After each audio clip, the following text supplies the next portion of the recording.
오늘은 저희가 특별한 이유로 모였습니다. 저희가 대국민 홍보 사업을 하는 게 있는데요. 그 부분에 대해서 좀 소개를 드리고 이게 왜 필요한지 서로 공유하는 자리를 가져보려고 모였습니다.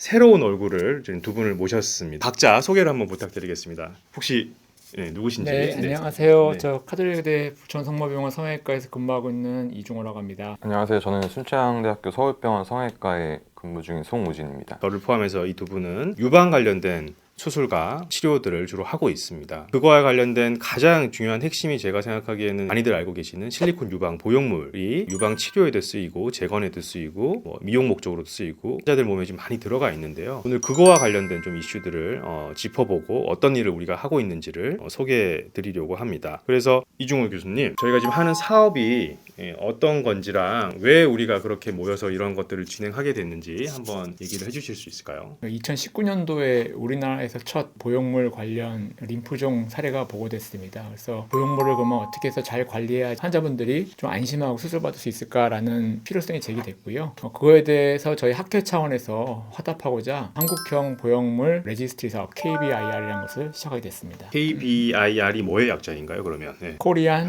Breast Implant Registry입니다. 그러면 레지스트리라는 게 사실 좀 뭔지 또 궁금할 수도 있을 것 같은데요. 쉽게 말하면은 환자분들이 수술 받으실 때 이제 여러 회사의 여러 종류의 보형물을 이제 몸 안에 이제 삽입하시게 되는데 그 보형물 관련해서 어떠한 합병증이 발생했을 때 보형물 관련 합병증이 도대체 어떤 이유 때문인가? 단순히 그 보형물 자체의 문제인지 아니면 환자분들의 개개인의 특성에 의한 것인지 아니면 수술할 당시에 어떤 특이한 상황 때문에 일어난 건지를 종합적으로 판단을 해야 됩니다. 그러다 보면은 단순히 환자분 보형물이 어느 회사 거의 크기는 어느 정도입니다. 이것만 가지고는 그런 종합적인 판단을 내릴 수 없기 때문에 레지스트리라는 항목을 만들어서 환자분의 개인적인 가지고 계신 뭐 지병이라든지 이런 정보들도 대입을 하게 되고 또 저희 의료진들은 수술 당시에 있었던 일들을 또 다 기록을 해가지고 종합적으로 판단을 하게 되는 거죠. 그러면 또 궁금한 게 저는 송우진 교수님께 예. 여쭙게요.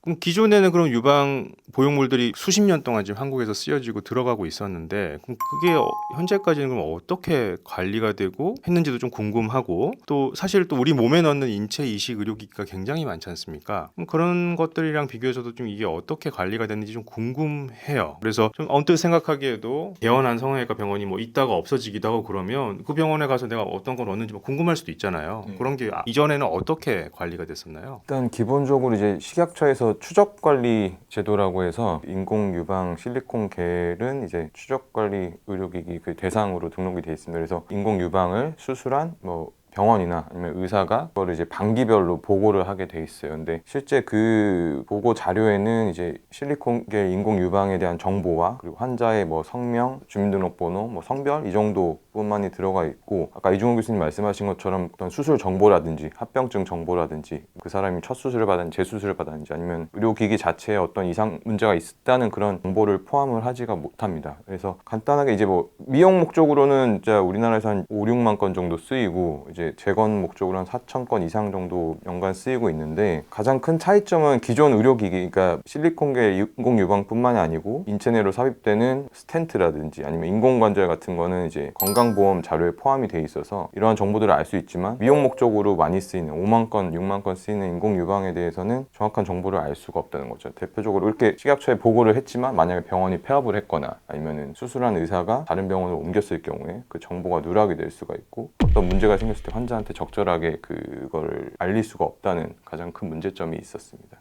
환자분들이 저희한테 오셨는데 제가 어느 병원에서 이런 수술을 옛날에 했었는데 그게 그 병원에 갔더니 지금 병원이 없어졌어요. 뭘 넣었는지 기억이 전혀 나지 않아요를 정말 저희는 많이 듣게 되거든요. 그러니까 그런 부분에서 아마 저희가 레지스트리 등록 사업이 가장 필요했던 것 같아요. 그래서 아까 다시 원점으로 돌아가서 아까 이중호 교수님께서 말씀해 주셨던 KBIR, 코리안 브레스트 임플란트 레지스트리 사업이 어떤 식으로 이제 시작이 됐고 어떤 형태를 지금 갖추고 있는지를 좀 말씀해 주시면 좋을 것 같아요. 사실 임플란트 레지스트리는 미국이라든지 호주, 유럽과 같은 선진국에서는 방금 우리 송무진 교수가 말씀하신 그런 문제점들을 인식을 하고 최근 한 10년 정도에 다 시작을 했거든요. 그래서 저희가 그거에 발맞춰서 시작을 한 거고 아시아에서는 거의 최초로 이제 시작을 해서 운영을 하고 있는 상태입니다. 근데 아직까지는 여러 가지 법적인 제도 또 개인정보 보호 이런 것 때문에 전 국가 국가적으로 이루어지지 못하고 있고 저희 대한성형외과학회 산하 회원분들 중에서 유방수술 경험이 많으시고 또 수술을 많이 하고 계신 각 대학 또는 개원과 선생님들이 자발적으로 또 참여를 해주셔가지고 지금 정보들이 지금 모여지고 있는 상태입니다. 아마 이 영상을 보고 계신 환자분들도 최근에 유방 확대 또는 유방 재건 수술을 받으셨다면 아마 비슷한 종류의 동의서를 작성하시면서 설명을 들으셨을 수도 있을 것 같아요. 네, 저희 병원에서 하셨던 분들은 대부분 다 등록을 하고 계셨어요. 네. 근데 제가 지금 언뜻 생각이 나는 게 현재까지 지금 이제 우리가 시범 사업으로 이제 초창기 이렇게 지금 시작을 하면서 환자분들도 그렇고 병원에 있는 뭐 교수님이나 원장님들도 그렇고 지금 현재까지의 그런 활발하게 확대시키지 못하는 그런 한계점들이 좀 각자의 관점에서 있을 것 같은데 그런 부분도 한번 좀 짚어주시면 좀 좋을 것 같습니다. 가장 중요한 건 프라이버시 이슈입니다. 사실 아까 말씀하신 것처럼 유방암 환자분들은 건강보험 혜택을 받고 있기 때문에 건강보험 공단 자료를 들어가게 되면은 환자분이 어느 병원에서 어느 회사의 보형물을 사용해 수술했는지 그 기록이 다 나와 있습니다. 그래서 어떤 국가적인 차원에서 위험성이 높은 보형물이 만약에 발견이 돼서 환자분들한테 접촉을 해야겠다는 판단이 내려진다면은 접촉할 수도 있는 거죠. 정보가 있으니까. 근데 미용수술은 그렇지가 않거든요. 미용수술은 그런 보험 외 영역이기 때문에 그리고 환자분들이 굉장히 프라이버시 본인들의 수술 이력을 꺼리시는 분들도 많아요. 그래서 본인들의 수술 기록 또는 나의 데이터가 어딘가에 저장이 된다. 뭐 이거는 굉장히 또 꺼려할 수도 있고 마찬가지로 이제 사업에 참여하시는 원장님들도 어떻게 보면 이거는 환자분들 수술하시고 치료하시기도 바쁜 와중에 또 이런 거 관련해서 또 설명드리고 동의서 받고 하는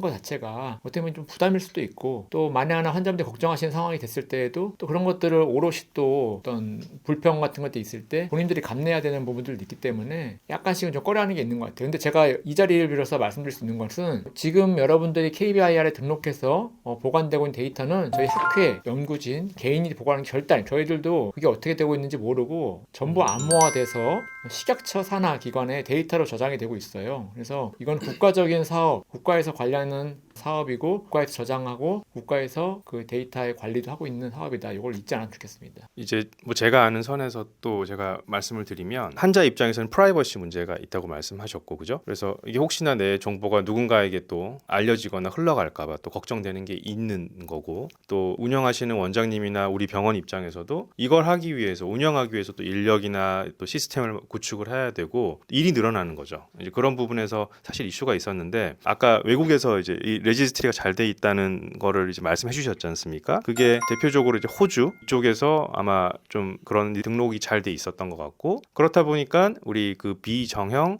유방암이라 그래야 되나요? 그 혈액암 계열의 역형성 림프종이 거기서 이제 발견이 빨리 되고 아 이런 역학이 있겠구나라고 이제 밝혀지게 된 게 그런 레지스트리가 잘 돼 있던 나라에서 정보들이 흘러나왔기 때문인 거라는 거죠. 몸에 들어가는 이 보형물들이 추후에 추적 관찰이 잘 되고 혹시나 문제가 생겼을 때 발견하기 위해서는 아 이런 게 이제 우리가 필요하겠다 싶어서 서로 조금씩 불편하지만 환자분들도 그렇고 우리 의사들도 조금씩 불편하지만 그 부분을 지금 힘을 합쳐서 지금 만들어가고 있다고 좀 생각을 하면 될 것 같아요. 그래서 이 시범 사업이 지금 한 벌써 이제 4년 차에 접어들었고 그럼 그 1년 차부터 이제 4년 차까지 흘러오는 과정에서 우리 송우진 교수님께서 지금은 어디까지 지금 이게 조금 확대가 되고 진행되고 있는지 좀 알려주시면 좋을 것 같아요. 본격적으로 이제 예비 소규모 사업은 2019년도 말에 저희가 준비를 시작을 해서 2020년도에 간단하게 의료기관 몇 기관 1위만 해서 먼저 시범을 했고요. 2021년부터 이제 본격적으로 시범 사업을 진행을 했는데 앞서 말씀드린 여러 해외 레지스트리 이제 뭐 호주나 네덜란드나 미국 글로벌 데이터 셋이라고 하는 그 정의 기준이 있는데 그거를 다 모았고 실제 임상을 하시는 선생님들한테 의견을 물어서 몇 가지를 이제 추출을 했고요. 그래서 어떤 정보를 모을지랑 어떤 식으로 정보를 등록할지를 만들었습니다. 그래서 시스템을 구축하는 데 한 1년 정도 걸렸고요. 메일을 받아서 그 수기로 데이터를 작성했는데 본격 시범 사업을 시작했을 때는 이제 저희뿐만이 아니고 데이터 연구 분석팀이랑 뭐 플랫폼 사업하는 회사가 참여를 해서 지금은 이제 웹사이트 기반으로 입력을 시행하고 있고요. 그래서 1년 차 때는 뭐 등록률이 미미했는데 2022년, 2023년 현재는 총 그 보형물 개수만 한 4,000개, 환자 명수는 한 2,700명 정도 등록이 되고 있고 참여율도 매달 저희가 느는 것을 확인을 했습니다. 정보는 이거는 이제 뭐 단순히 뭐 보형물 환자 수 뭐 이것만 포함된 게 아니고 어떤 수술을 했는지, 첫 수술인지 재수술인지, 보형물에서 어떤 문제가 있어서 어떤 합병증으로 수술했는지 기록을 일일이 다 하게 되어 있습니다. 그러면 이제 올해가 2024년이니까 2023년까지 아까 말씀하신 그 숫자가 이제 등록이 되어 있는 상황인 거고, 앞으로는 뭐 조금 더 확대되지 않을까 저는 이렇게 생각을 하고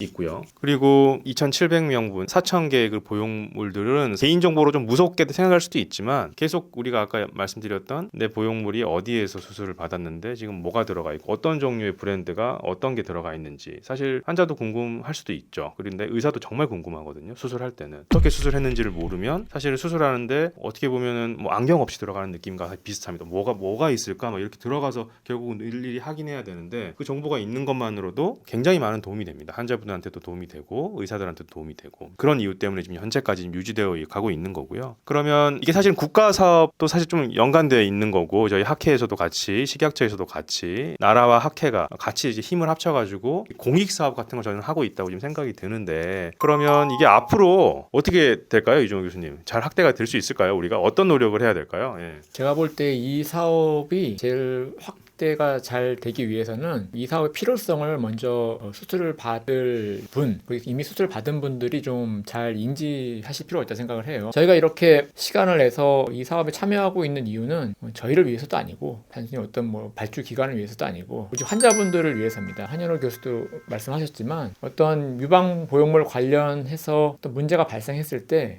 과연 우리나라의 데이터는 어디 있느냐 했을 때 그게 없었던 거거든요, 현실이. 우리나라의 데이터를 만들고 있다는 거에 의미가 있고요. 환자분들도 본인들이 이런 사업에 적극적으로 참여를 해주셔서 본인들의 데이터가 쌓아줘야 수술받은 보형물이 과연 안전한지, 장기적으로 봤을 때 아니면 조금 문제가 있어서 교체를 해야 되는 건지, 이런 것들을 좀 빨리빨리 캐치를 받으실 수 있을 것 같습니다. 그리고 무엇보다 중요한 거는, 저희가 처음에 이 사업을 계획하고 또 식약처 또 저희 성형외과 학회 같이 이렇게 추진할 때 가장 중요했던 게 환자분들한테도 정보를 오픈하자. 무슨 말씀이냐면은, 환자분들이 본인이 아직까지는 돼 있지 않지만 본인이 어떤 그런 KBIR 웹사이트든 앱이든 거기에 액세스를 했을 때 본인의 개인 인증을 하게 되면은 내가 뭐 어떠한 병원에서 어떠한 보형물을 수술했는지를 본인들이 실시간으로 직접 확인해서, 나중에 본인들이 재수술을 받든 아니면 뭐 유방 관련 어떤 질환이 걸렸든 그런 상황에서 보형물 관련 정보가 필요했을 때 직접 조회해 볼 수 있는 이런 플랫폼을 만들고자 하는 게 저희 목표이기 때문에요. 환자분들도 그런 좋은 뜻을 좀 이해해 주시고 좀 적극 참여해 주셨으면 좋겠어요. 이 보형물이라는 게 워낙 크고 긴 시간 동안 우리 몸속에 가져야 되기 때문에 그런 부분에서 이제 꼭 필요한 사업이라고 생각돼서 저희가 이제 오늘 이렇게 모여서 여러분들께, 국민들께 알려드리고, 특히 저는 또 이제 우유TV 운영자로서 우리 채널에 많이 계시는 유방암 한우분들께서 또 이걸 보시고 나한테 들어가는 이 보형물은 좀 등록이 되어야겠다는 그런 필요성을 조금이라도 가졌으면 하는 바람에서 저희가 오늘 모이게 되었고요. 끝으로 우리 KBIR을 운영하고 유지하기 위해서 정말 많은 노력을 하고 계신 이 두 분께 바람, 마지막 코멘트를 한마디씩 좀 부탁드리겠습니다. 송우진 교수님 먼저 한번. 네. 이 사업이 그나마 지금처럼 조금씩 진행되기 위해서 되게 많은 시간과 노력이 있었던 것 같습니다. 그래서 여기 계신 두 분 교수님들도 정말 많이 수고해 주셔서 정말 감사드리고, 앞으로도 이게 뭐 단기적인 그냥 사업이 아니고 장기적으로 이게 뭐 10년이나 20년 후에 예상하지 못한 어떤 문제가 터졌을 때 적절히 대응할 수 있는 그런 뒷받침할 수 있는 그런 역할이 됐으면 좋겠습니다. 이종호 교수님도 우리 제일 고생 많이 하시고 외국에도 가서 회의도 하고 오시고 막 그러셨거든요. 제일 하실 말씀이 사실 많으시고 이 사업에 정말 애정이 많으신데 꼭 국민들이 알았으면 좋겠다라고 하시는. 이 사업은 수술을 받는 환자분들을 위한, 환자분들의 안전성을 제고하기 위한 사업입니다. 그래서 사업을 잘 이해해 주셨으면 좋겠고요. 언제라도 뭐 궁금하신 게 있으면은 혹여나 또 저 개인적으로도 문의 주시면은 답변 드리도록 하겠습니다. 네, 감사합니다. 자, 그러면은 오늘은 여기까지 하고, 저희가 조금 더 나중에 또 이 KBIR 사업이 조금 더 홍보가 되고 확대가 되면 거기에 대한 업데이트나 또 더 필요한 정보가 있는 거를 또 알려드리기 위해서 다시 한번 또 영상을 만들어서 찾아드릴 것을 약속드리겠습니다. 오늘은 여기까지 하고 마치겠습니다. 시청해 주셔서 감사합니다. 감사합니다.